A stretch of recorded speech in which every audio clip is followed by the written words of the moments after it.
রাধে রাধে বন্ধুরা, তোমরা সবাই কেমন আছো? আশা করি সবাই ভালো আছো। প্রীতি ব্লগসে তোমাদেরকে ওয়েলকাম। আমি বাড়ি এসেছি, কী কারণে, কী ব্যাপার, সব কিছু জানতে পারবে। ভিডিও দেখো শেষ পর্যন্ত। সামনে চলো।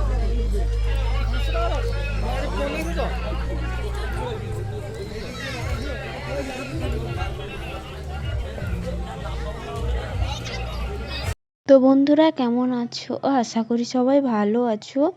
আমার একটু ঠান্ডা লেগেছে, তাই গলাটা একটু কেমন লাগবে। তো দেখো, আমরা যেদিন ট্রেন থেকে নামি সেদিন ছিল রাস পূর্ণিমা, মানে না, তার পরের দিন ছিল রাস পূর্ণিমা।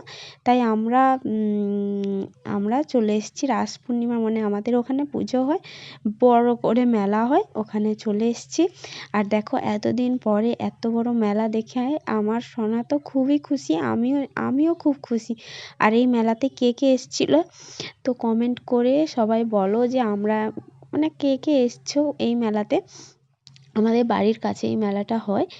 আর ভিডিওটা শেষ তুই দেখতে থাকো, অনেক অনেক অনেক ভালো লাগবে।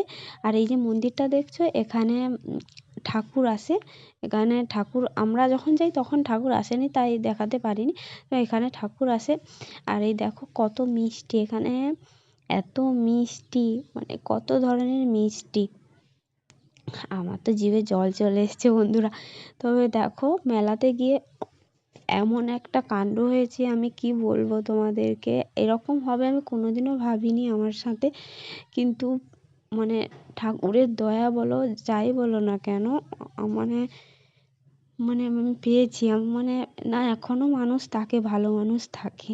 ঠিক আছে বন্ধুরা, এই যে ফুচকা দোকান দেখো, এখানে ফুচকা খেয়েছিলাম আমি, আরও ফুচকা খেয়েছিলাম। তারপরে খেতে গেছিলাম চটপটি খেতে গিয়ে কি কাণ্ড হয়েছে এবার বলছি শোন।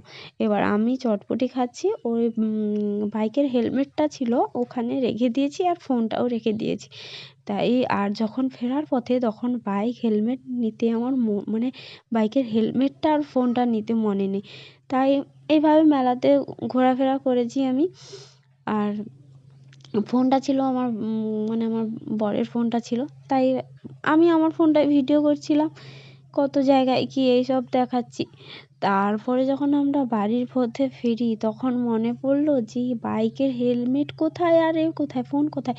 দৌড়ে এসে দেখি ওই দোকানটায়। তখন আমি ওকে বললাম যে আমাদের বাইকের মানে বাইকের হেলমেটটার ফোনটা আছে? তখন ও বললো হ্যাঁ আছে। অনেক অনেক ধন্যবাদ দিদি, এখনও বলছি ভালো মানুষ আছে। আর দেখো, যাওয়ার পথে এইসব